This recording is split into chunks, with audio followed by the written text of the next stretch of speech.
Hey, good book this one. I suggest you buy a copy, or 50 perhaps. It's been fantastic working with Christian as part of the NCD International Team over the last few years in putting this book together. Now, what do you do if it's your job to take the principles contained in such a book and try to apply them to incredibly diverse people with incredibly different starting points as far as spirituality is concerned? Well, I tell you, you look for another job. No, actually, once you get past the initial fear and terror, what you do is you begin by putting together a workbook that we've called How to Embrace the Three Colours of Your Spirituality in Your World. Now, the book's at the printers at the moment, but let me just talk you through some of the key points within it. Now, it's a book in three parts. The first part begins with a small group guide.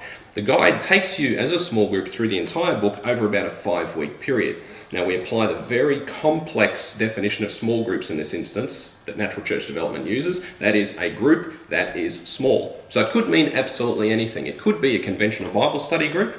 It could be you do it with your spouse. It could be with your best friend. It could be with a leadership team or a church planting team. You could even do it with someone of another faith to see what it is that both of you do and don't know about God. Basically, anyone who wants to grow in their experience of God's truth, goodness, and beauty. From a leader's perspective, the small group guide is very helpful. Even if you're a small group leader that's just beginning with very little experience, the guide will give you specific questions each week and checklists to tell you exactly what you need to have prepared and what you need to do for each session.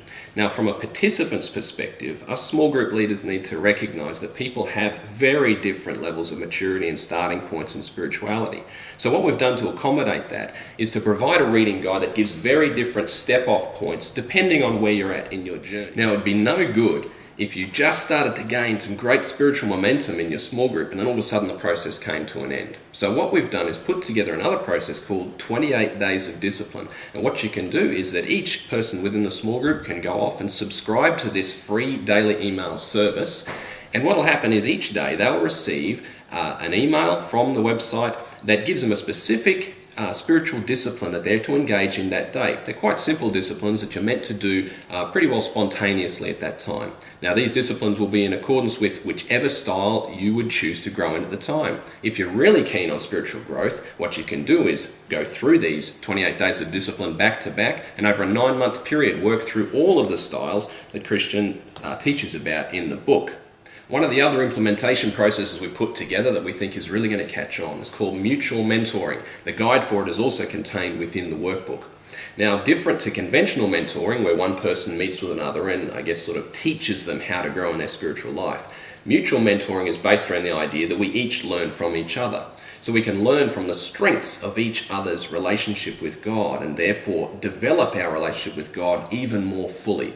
Now, what you do is you simply look for a person within your circle of friends or perhaps from your small group who has the spiritual style that you would like to grow in. If you can't find a person there, you can go to the website and look for a person that has exactly the style you'd like to grow in. What you do then is you meet together over a period of 4 weeks for about an hour a week and you ask the suggested questions within the mutual mentoring guide and also any other questions that you've been dying to ask such a person all of your life. Having experienced all of these different processes, it may be that you've decided you'd really like to see your whole church go on a unique pilgrimage through the three colours of your spirituality. It would be a very, very good way to see a significant increase in the spiritual passion right across your church. To help with this, in part 3 of the workbook, we've put some specific guides that are also linked to a bunch of downloads on the web that you can grab hold of to help steer you through that entire process. All of what we've put together to help you to embrace the three colours of your spirituality in your world stands against the backdrop of the Trinitarian Monastery. That's the name that we've given to the Three Colours of Your Spirituality website and community. Aside from being a spiritual networking place where you can connect with people of very different spiritual starting points and learn from them, it's also the place where you can go to ask your curliest questions or pose your greatest thoughts about your own journey and spiritual style.